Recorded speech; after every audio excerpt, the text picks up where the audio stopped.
Hello and नमस्ते dear parents and students, this is your mentor Prateek Jain. And दोस्तों, हमारी सीसैप guidance series में आज दो बहुत ही इंपॉर्टेंट क्वेरीज, दो बहुत ही कॉमन क्वेश्चंस को आंसर करने वाला हूं। फर्स्ट पॉइंट कि कौन कौन से स्टूडेंट्स सीसैप काउंसलिंग के लिए एलिजिबल है, and secondly the most important कि क्या मुझे मेरी रैंक पर सीसैप के लिए अप्लाई करना चाहिए। अब ये सबसे बड़ा कंफ्यूजन बच्चों में होता है कि जोसा काउंसलिंग फिनिश होने के बाद कि क्या सर मेरी रैंक पर, मेरी कैटेगरी में, general, SC, ST, OBC, EWS, क्या मेरी कैटेगरी में मुझे सीसैप में अप्लाई करने से कोई फायदा होगा? क्या जोसा में अगर मुझे सीट नहीं मिली है तो सीसैप में मिलने की पॉसिबिलिटी है क्या? जो जोसा में मुझे सीट मिली है वो सीसैप में अपग्रेड होने की पॉसिबिलिटी है क्या? ऐसे सारे क्वेश्चंस को क्रिस्टल क्लैरिटी से आज की वीडियो में आंसर करूंगा। So guys, make sure you are subscribe to the channel, because जैसे जैसे अपना सीसैप काउंसलिंग क्लोज आएगा, अगेन ऐसा बहुत सारा कंटेंट और बहुत सारा डेटा है जो मैं चाहूंगा आपके साथ शेयर करूं। सो गाइज, बहुत ही काम का वीडियो आपके लिए होने वाला है। लास्ट तक इस वीडियो को सुने। एक छोटा वीडियो है बट बहुत इंपॉर्टेंट रहेगा। तो सबसे पहले, जैसे मैंने कहा कि आप चैनल पे सब्सक्राइब रहे ताकि सारी अपडेट्स रेगुलरली आप तक मैं पहुंचा सकूं। देखिए, जो लोग नहीं जानते हैं उनको मैं ब्रीफली समझा देता हूं। CSAB is basically central seat allocation board. तो जो जोसा काउंसलिंग हो जाएगा, जब 5 राउंड जोसा काउंसलिंग के फिनिश हो जाएंगे, उसके बाद guys NITs, triple ITs and GFTIs में जो जो सीट्स वेकेंट रह जाएंगी, है ना, अब अलग अलग कारणों से ये सीट्स वेकेंट रह जाती हैं, जो भी सीट्स वेकेंट रह जाएंगी उन वेकेंट सीट्स के लिए 2 स्पेशल राउंड्स ऑफ काउंसलिंग और कराए जाते हैं। और वो कंडक्टिंग बॉडी सीसैप है। वो जोसा कंडक्ट नहीं करता है, एक अलग कंडक्टिंग बॉडी बना रखा है, but only for NITs, triple ITs, GFTIs. IITs जो है वो सीसैप का पार्ट नहीं है। तो आई होप ये मैटर, ये पॉइंट आप ऑलरेडी जानते हैं। तो सीसैप काउंसलिंग वेकेंट सीट्स को भरने के लिए कराया जाता है। तो एक गोल्डन अपॉर्चुनिटी होता है, लिटरली बता रहा हूं, एक गोल्डन अपॉर्चुनिटी होता है बहुत सारे बच्चों के लिए कि अपनी पीछे वाली रैंक पर भी एक ड्रीम कॉलेज और एक ड्रीम ब्रांच सिक्योर कर सकें, राइट? तो गाइज, जैसे मैंने बोला, मैं अपने वीडियो में 2 मेन बातों को आंसर करूंगा। रादर आप देखें तो 3 पॉइंट्स अल्टीमेटली आज हम कवर करेंगे। पहला पॉइंट सिंपल स्ट्रेट फॉरवर्ड है कि कौन कौन बच्चे सीसैप में जाने के लिए एलिजिबल है, मतलब तुम एलिजिबल भी हो या नहीं हो, पहले वो चेक करेंगे। सेकेंड, इस मैटर पे बात करेंगे कि कौन कौन से स्टूडेंट्स को एक्चुअली सीसैप का फायदा मिल सकता है, किनको सीसैप के लिए अप्लाई करना चाहिए। और तीसरा ये पॉइंट अप्लाई करेंगे कि आपकी रैंक पर, मैं रैंक की रेंज भी आपको बताऊंगा कि कौन सी रैंक रेंज वाले बच्चों को सीसैप में डेफिनेटली जाना चाहिए फॉर ऑल कैटेगरीज। ठीक है, तो पहले अपन देखते हैं हु ऑल आर एलिजिबल, कौन कौन से बच्चे सीसैप के लिए एलिजिबल हैं वो देख रहे हैं। अच्छा गाइज, इन केस सीसैप से रिलेटेड, जैसे जोसा तो अब फिनिश होने वाला है, सीसैप काउंसलिंग से रिलेटेड आपकी कोई भी क्वेरी है, भले वो चॉइस लिस्ट को लेके है, सीट मैट्रिक्स को लेके है, वेकेंट सीट की अंडरस्टैंडिंग है, कॉलेज एंड ब्रांच सिलेक्शन को लेकर अगर क्वेरी है, तो इस नंबर पे व्हाट्सएप मैसेज के थ्रू आप हमारी टीम के साथ कॉन्टैक्ट में आ सकते हैं। And my team and me myself will try to help you out in all possible ways. तो आप ऑफकोर्स अपनी क्वेरीज इस नंबर पे मैसेज के थ्रू भेज सकते हो। हाँ जी, तो हम बात कर रहे थे कि कौन कौन से स्टूडेंट्स सीसैप काउंसलिंग के लिए पहले तो एलिजिबल देख रहे हैं। तो अब देखो, ये बड़े सिंपल से पॉइंट्स हैं बट समझना जरूरी है गाइस। तो 9 अलग अलग टाइप सीसैप अपने ब्रोशर में डिस्क्राइब करता है। तो पहला कैटेगरी वो है ऐसे स्टूडेंट्स जो जोसा काउंसलिंग के लिए रजिस्टर ही नहीं किए, है ना। कारण कोई भी हो सकता है, उनको लगा कि उनकी रैंक बहुत पीछे है या फिर वो प्रोसेस मिस कर गए, व्हाटएवर।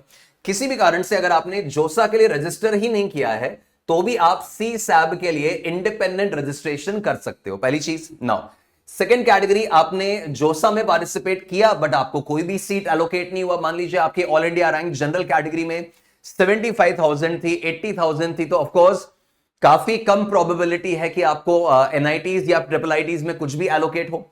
या फिर हो सकता है कि आपने अपनी प्रेफरेंस लिस्ट बहुत छोटी बनाई थी, तो आपको 30-40 हजार रैंक होने के बाद भी कुछ खास एलोकेट नहीं हो पाया। किसी भी कारण से अगर जोसा में कुछ भी अलॉट नहीं हुआ है, राउंड 1 2 3 4 5 आते आते भी कुछ भी अलॉट नहीं हुआ है, तो भी आप सीसैप में ऑफ कोर्स इंडिपेंडेंटली पार्टिसिपेट कर सकते हो। फिर अगर सिचुएशन ऐसी बनी, अनफॉर्चुनेटली ऐसा हुआ कि आपको जोसा में सीट अलॉट तो हो गया था बट आपने सीट एक्सेप्टेंस फी नहीं भरा। ये मिस्टेक कई बार बच्चों से हो जाती है, कई बार अलग अलग तरह के एरर्स बच्चे कर जाते हैं। तो अगर आपने सीट एक्सेप्टेंस फी नहीं भरा और उसके कारण आपकी सीट कैंसिल हो गई, है ना, एक्सेप्शनल है बट होता है, मैं लिटरली बता रहा हूं, ऐसे केसेस बच्चों के साथ हो जाते हैं कि अगर आपने सीट एक्सेप्टेंस फी नहीं भरा और आपकी सीट कैंसिल हो गई तो भी आप सीसैप के लिए पार्टिसिपेट कर सकते हो, कोई दिक्कत नहीं है।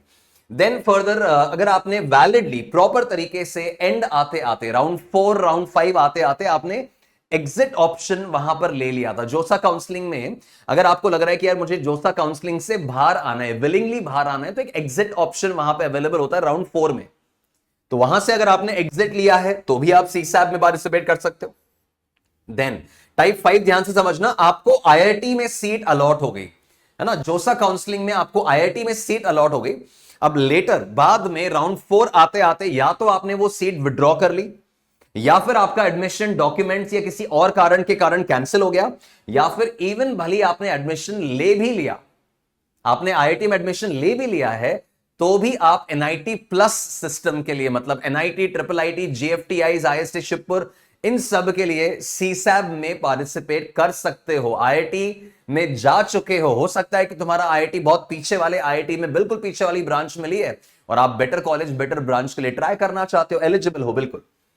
तो ये 5 टाइप्स मैंने आपको बताया। फर्दर आप सुनिए, 6th कैटेगरी इसमें ये आ रही है दैट आपको एनआईटी प्लस सिस्टम में सीट सिक्योर हो गई, है ना, आपको सीट अलॉट हो चुकी है, आपने एसएएफ और पीएफ सब भर दिया है, बट तब भी आप अपनी सीट से नाखुश हैं, आप चाहते हैं कि नहीं कुछ और बेटर ऑप्शन मिल जाए, थोड़ा और अपग्रेड लगा लूं।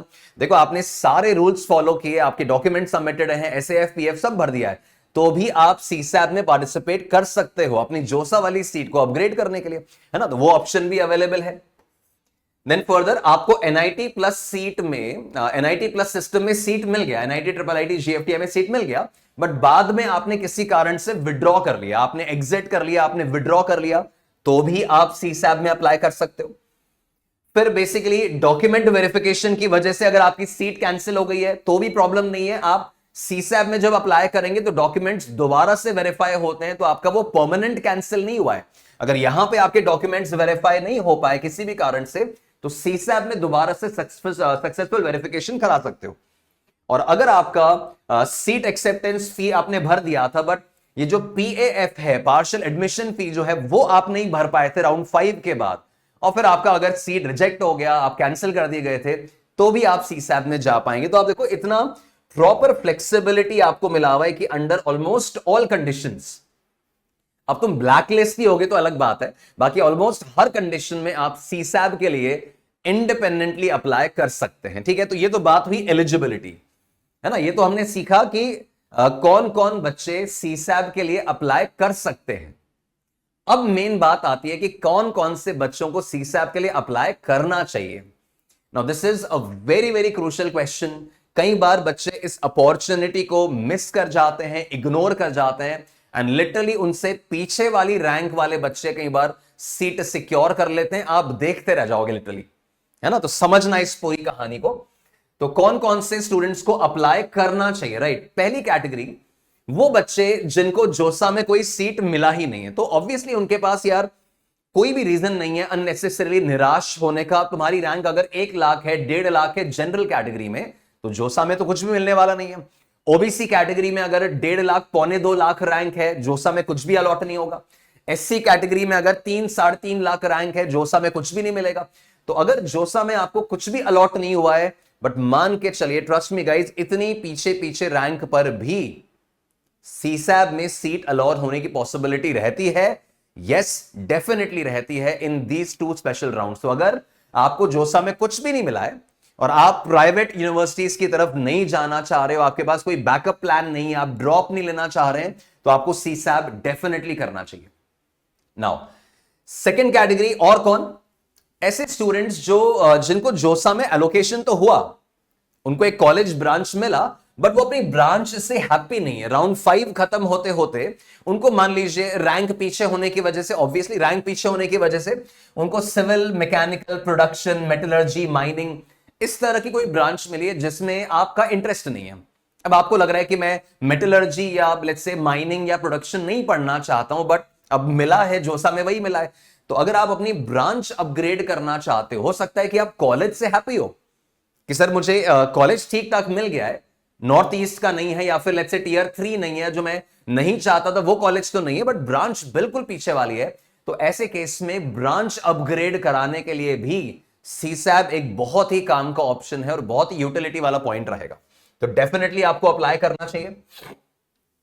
थर्ड पॉइंट गाइज, अगर आप चाहते हैं कि आपको एक बेटर कॉलेज मिले, है ना, अब ये चीज समझना कि आप मान लीजिए जोसा काउंसलिंग में आपने पार्टिसिपेट किया और जोसा काउंसलिंग में आपको सीएस डिपार्टमेंट अलॉट हो गया, आप सीएस ही पढ़ना चाहते थे, आपको सीएस डिपार्टमेंट अलॉट हो गया, बट काफी पीछे वाले एनआईटी में या काफी पीछे वाले ट्रिपल आईटी में हुआ है, मान लो ट्रिपल आईटी भागलपुर में हुआ है, ट्रिपल आईटी अगरतला या मणिपुर में हुआ है, या एनआईटी अगरतला, एनआईटी सिक्किम में आपको मान लीजिए सीएस डिपार्टमेंट मिल गया है या ईसीई मिल गया, बिकॉज आप यही डिपार्टमेंट में पढ़ना चाहते थे, आपने वही सब अपनी चॉइस लिस्ट में भरा था। अब आपको लग रहा है कि यार मैं ब्रांच तो ठीक है, बट मैं कॉलेज जो है वो बेटर चाहता हूं, या शायद ब्रांच भी अगर बेटर चाहता हूं, तो अपना कॉलेज अगर अपग्रेड कराना है सेम ब्रांच रखते हुए, कि सीएस ही पढ़ना है मुझे या ईसीई ही पढ़ना है, बट एक बेटर कॉलेज में पढ़ना है कि sir instead of NIT Agartala मैं एनआईटी सिलचर या रायपुर तक जाना चाहता हूं, कुरुक्षेत्र तक अपग्रेड करना चाहता हूं, तो उस पॉसिबिलिटी को आप सीसैब की तरफ थ्रू अपग्रेड कर सकते हो, एक्सप्लोर कर सकते हो, है ना। तो ब्रांच ठीक मिल गई है, बट कॉलेज अपग्रेड करना है तो भी ऑप्शन अच्छा है। देन कई बच्चों का क्लियर होता है कि सर मुझे ट्रिपल आईटीज के कल्चर में, ट्रिपल आईटीज के इकोसिस्टम में पढ़ना था, पर मुझे अपनी रैंक पर ट्रिपल आईटी मिला नहीं। अब ये चीज मैं आपको बता दूंगा, इस सीसैब में ट्रिपल आईटीज काफी पीछे की रैंक तक मिल जाते हैं, स्पेशली एनआईटीज के कंपैरिजन में तो बहुत पीछे के रैंक तक मिल जाते हैं। तो अगर आप ट्रिपल आईटी में जाना चाह रहे हो, ट्रिपल आईटी में सीएस और ईसीई दो ही ब्रांच मेनली होती हैं, तो अगर तुम ट्रिपल आईटी के इकोसिस्टम में जाना चाह रहे हो, एक फ्रेश अपॉर्चुनिटी की तरह उसको देखना चाह रहे हो कि सर मेरे को एनआईटी मिल गया है, बट मैं उस एनआईटी से खुश नहीं हूं, मुझे तो अब ट्रिपल आईटी की तरफ बढ़ना है, तो आप एक फ्रेश अलॉटमेंट ले सकते हो सीसैब के थ्रू। तो ट्रिपल आईटी की अपॉर्चुनिटी लेने का अच्छा अपॉर्चुनिटी रहता है। फिर कुछ बच्चे ऐसे हैं जो काफी पीछे रैंक है, मान लिया कि रैंक पीछे है, जोसा के लिए एलिजिबल थे, जोसा में कुछ मिला नहीं, प्राइवेट में वो मान लो नहीं जाना चाह रहे हैं कोई भी कारण से, कि फीस स्ट्रक्चर का इश्यू हो सकता है ना, फीस वाले मैटर हो सकते हैं, लोकेशन का मैटर हो सकता है, कोई भी और कारण से अगर आप प्राइवेट कॉलेज में नहीं जाना चाह रहे हो और आपको लग रहा है कि नहीं सर सरकारी कॉलेज ही लेना था, एक आइडेंटिटी वाला कॉलेज लेना था, तो सर कोई भी गवर्नमेंट कॉलेज मिल जाए बस, अगर ये वाला थॉट है तो भी सीसैब बच्चों आपके लिए बहुत बहुत बढ़िया ऑप्शन निकल के आएगा। मैं इतना स्ट्रेस इस बात पे इसलिए दे रहा हूं, इतना एम्फोसिस इस बात को इसलिए कर रहा हूं, बिकॉज बच्चे खो देते हैं इस अपॉर्चुनिटी को, नहीं समझते कि ये कितना बढ़िया मौका होता है पीछे वाली रैंक पर भी एक ठीक ठाक ऑप्शन सिक्योर कर लेने का। मैं अभी डेटा भी आपको दिखाऊंगा, और इनफैक्ट मैंने कुछ लास्ट वीडियोस में आपके साथ ट्रिपल आईटी और एनआईटीज वगैरह का क्लोजिंग रैंक का डेटा भी शेयर किया इसी हिसाब में, आप देखिए चैनल पे। तो किसी भी हालत में आपको कोई सरकारी कॉलेज चाहिए कि सर कोई भी एनआईटी, कोई भी ट्रिपल आईटी, कोई भी जीएफटीआई मिल जाए, बस मुझे गवर्नमेंट कॉलेज में पढ़ना है, तो आप सीसैब के लिए अप्लाई करो। अगर आप प्राइवेट में नहीं जाना चाहते हो, आप ड्रॉप भी नहीं लेना चाहते हो। देन फर्दर गाइज, अब कुछ बच्चे ऐसे हैं जिनको एक ठीक कॉलेज और ठीक ब्रांच मिल गया। भाई मान लो आपकी 20,000 ऑल इंडिया रैंक है, 25,000 ऑल इंडिया रैंक है, 30,000 ऑल इंडिया रैंक है, तो आपको ऑलरेडी एक ठीक ठाक ऑप्शन मिला होगा। आपको किसी मान लो ट्रिपल आईटी जबलपुर में आपको ईसीई मिल गया है ना, या फिर एनआईटी रायपुर में आपको आईटी ब्रांच मिल गई, कोई भी आपको एक सेगमेंट मिल गया है, बट स्टिल आप चाहते हैं कि यार मैं थोड़ा अपग्रेड के लिए ट्राई कर लूं, और करते हैं बच्चे। अब यार ट्रिपल आईटी जबलपुर में ईसीई मिला है, तो मैं ट्रिपल आईटी लखनऊ में आईटी ब्रांच मिलने की उम्मीद क्यों छोड़ूं, या मैं ट्रिपल आईटी इलाहाबाद में आईटी सेगमेंट में जाने का चॉइस जो है वो क्यों छोड़ूं। अगर मुझे एनआईटी रायपुर में आईटी मिला है, तो मैं एनआईटी दिल्ली में जाने की कोशिश क्यों नहीं करूं, मैं एनआईटी वारंगल की तरफ बढ़ने की ट्राई क्यों नहीं करूं। ऑप्शन तो अपन ले ही सकते हैं, है ना। तो ये वो कैटेगरी है, they already have a seat in JoSAA, JoSAA में अलॉट तो हो गया है, बट वो एक ओवरऑल अपग्रेड चाह रहे हैं, ब्रांच कॉलेज दोनों का अपग्रेड चाह रहे हैं कि सर मुझे ठीक ठाक ऑप्शन मिल गया था, बट मैं और बेटर ऑप्शन की तरफ ट्राई करना चाह रहा हूं। बच्चों लिटरली बता रहा हूं, कई बार एनआईटी तिरची का कंप्यूटर साइंस ब्रांच का सीट भी खाली होता है, तो उसको भी कोई ना कोई तो अपग्रेड लेकर भरता ही होगा ना, तो क्या पता वो तुम ही हो, बट अप्लाई करोगे तब तो ना ये चीज के एप्लीकेशन में, मतलब इसकी यूटिलिटी को आप इस्तेमाल कर पाएंगे। तो ये मैंने आपको 6 अलग अलग कैटेगरीज समझाई हैं जिन बच्चों को डेफिनेटली एक better opportunity, better placement, better branch, better college के लिए, सीसैब के लिए जाना चाहिए। जिनको आईआईटी मिल गया है और आईआईटी में जा रहे हैं तब तो बात ही खत्म हो गई है ना। एनआईटी तिरची, सूरतकल, वारंगल वगैरह में बिल्कुल टॉप कॉलेज में जा रहे हैं, अच्छी ब्रांच के साथ, सेटिस्फाइड है पूरी तरह, कोई दिक्कत नहीं है। बट अगर अपग्रेड की आशा रखते हो तो सीसैब की तरफ दिमाग लगाओ। अब इस डेटा को देखना अगेन बहुत ही काम की चीज है, स्क्रीनशॉट लेकर रख लो, इस चीज का बहुत काम आने वाला है। कितनी रैंक वाले बच्चों को सीसैब में अपॉर्चुनिटी लेना समझदारी हो सकती है, साबित हो सकती है, सुनिएगा ध्यान से बच्चों। जनरल कैटेगरी में अगर आपकी रैंक 2 लाख के अंदर अंदर है ना, मैं ये नहीं बोल रहा हूं कि 2 लाख के बाहर वाले बिल्कुल भी उम्मीद नहीं रखें, बट अगर आपकी रैंक 2 लाख के अंदर अंदर है तो आपके सीसैब के 2 स्पेशल राउंड्स में कोई ना कोई पॉसिबिलिटी बन सकती है डेफिनेटली। अब अगर आपकी रैंक 1.5 लाख थी तो तुम्हें जोसा में तो वैसे भी कुछ नहीं मिला होगा, तो बेटर है ना कि अपन सीसैब में ट्राई तो करें। ट्रिपल आईटी कोई सा तो एनआईटी कोई सा तो अलॉट तो हो, एटलीस्ट एक इंस्टीट्यूट ऑफ नेशनल इंपॉर्टेंस में तुम जा रहे हो। प्राइवेट में अगर नहीं जाना है तो एक अच्छे कॉलेज में जा रहे हो। ऐसी ओबीसी एनसीएल में बच्चों अगर आपकी ऑल इंडिया रैंक, ये ओबीसी रैंक नहीं है, सीसैब की सारी कहानी ऑल इंडिया रैंक पे चलती है, सीआरएल पे चलती है, ठीक है। तो अगर आपकी सीआरएल, अगर आपकी all India rank OBC category में 3 लाख के अंदर अंदर है तो डेफिनेटली आपको सीसैब का चांस लेना चाहिए। आपको अपग्रेड मिलेगा या नहीं मिलेगा देखो यार, वो तो वैसे भी गारंटीड नहीं है, पर अपन ट्राई तो करें, एक अपॉर्चुनिटी को अपन इस्तेमाल तो करें। अगर अपन ईडब्ल्यूएस कैटेगरी की बात करें तो गाइज अगेन, अगर आपकी all India rank EWS category में ऑल इंडिया रैंक अगर 2.5 लाख के अंदर अंदर है, 2.5 लाख के अंदर सीआरएल है, तो आपको डेफिनेटली सीसैब की प्रेफरेंस लिस्ट भरनी चाहिए, रजिस्ट्रेशन करना चाहिए। एससी एसटी कैटेगरी के लिए मैं खास बात आपको बोलना चाहूंगा, अगर आप जोसा के लिए एलिजिबल थे, आपकी रैंक कुछ भी हो, एससी एसटी कैटेगरी में रैंक आपकी कुछ भी हो, आप जोसा के लिए एलिजिबल थे तो आप सीसैब के लिए एलिजिबल डेफिनेटली हो, तो आप अप्लाई करो। आपको कोई ना कोई NIT, triple IT, GFTI allot होने की पॉसिबिलिटी आएगी, ट्रस्ट मी। बट चलो स्टिल मुझे कोई बोले कि सर नहीं आप रैंक बताओ, तो अगर आपकी ऑल इंडिया रैंक 4.5 लाख के अंदर है एससी कैटेगरी में, ये एससी रैंक नहीं है, ऑल इंडिया रैंक है, तो 4.5 लाख के अंदर अंदर अगर आपकी रैंक है एससी कैटेगरी में, you must apply for CSAB. जो भी ऑप्शंस आप चाहते हो आप अप्लाई करो। एसटी कैटेगरी में मैं अगेन बोल रहा हूं, ये कई बार 8 से 10 लाख ऑल इंडिया रैंक वाले बच्चों को भी एनआईटी, ट्रिपल आईटी के ऑप्शन मिल जाते हैं, और जीएफटीआई में तो और पीछे रैंक तक भी मिल जाते हैं। तो एसटी कैटेगरी में मैं तो ऑलमोस्ट हर एलिजिबल कैंडिडेट को एडवाइस दूंगा कि उसको सीसैब के लिए ट्राई करना चाहिए। अगर उसको जैक दिल्ली, प्राइवेट, बिटसैट वगैरह में से कुछ भी नहीं मिल रहा है तो फिर यहां की अपॉर्चुनिटी यूज करो। पर्सन विद डिसेबिलिटी पीडब्ल्यूडी में 100% रेकमेंडेड है कि सभी बच्चे जिनको जोसा में कुछ नहीं मिला है वो डेफिनेटली अप्लाई करेंगे सीसैब के लिए। और फीमेल ओनली सीट्स जो होती हैं उनके लिए भी इट्स अ स्ट्रॉन्ग रिकमेंडेशन कि बहुत सारी फीमेल ओनली सीट्स वेकेंट होती हैं, बहुत सारी। तो ऐसे केस में कई बार बहुत पीछे रैंक तक भी आपको बहुत शानदार ऑप्शन मिल जाता है। मतलब कई बार मैंने ऐसा ऑप्शन देखा है दोस्तों, जो मान लो जोसा काउंसलिंग में फीमेल ओनली कैटेगरी में 10,000 पे मिला ना, वो सीसैब में करीब करीब 45,000, 50,000 ऑल इंडिया रैंक तक भी मिल गया। That is the power of CSAB. आप बस अप्लाई करना है अगर आपके काम का बनता है तो। बस ये जो मैंने आपको बताया ना रेंज, ये कोई एक ब्रॉड गाइडेंस है, कोई गारंटीड कट ऑफ नहीं है। ऑब्वियसली गारंटीड कट ऑफ तो मैं कहां से बताऊंगा, बट ये लास्ट ईयर के ट्रेंड्स वगैरह को देखकर मैंने आपको समझाया है कि कौन सी रैंक वाले बच्चों को सीसैब में कुछ मिलने की पॉसिबिलिटी रहती है। अब फिर आप तोल सकते हो कि यार जो मुझे ऑप्शन मिल रहा है सीसैब से versus private, versus drop, versus JAC Delhi, आप कंपेयर करो। जो भी आपके लिए बेस्ट पॉसिबल चॉइस है उसको आप प्रोसीड करो, बट कम से कम अपने सामने एक बुफे तो रेडी होना चाहिए ना कि मुझे कौन सी डिश इन सब में से चूज करनी है। ऑप्शंस होंगे तब तो डिसीजन मेकिंग का मजा आएगा ना।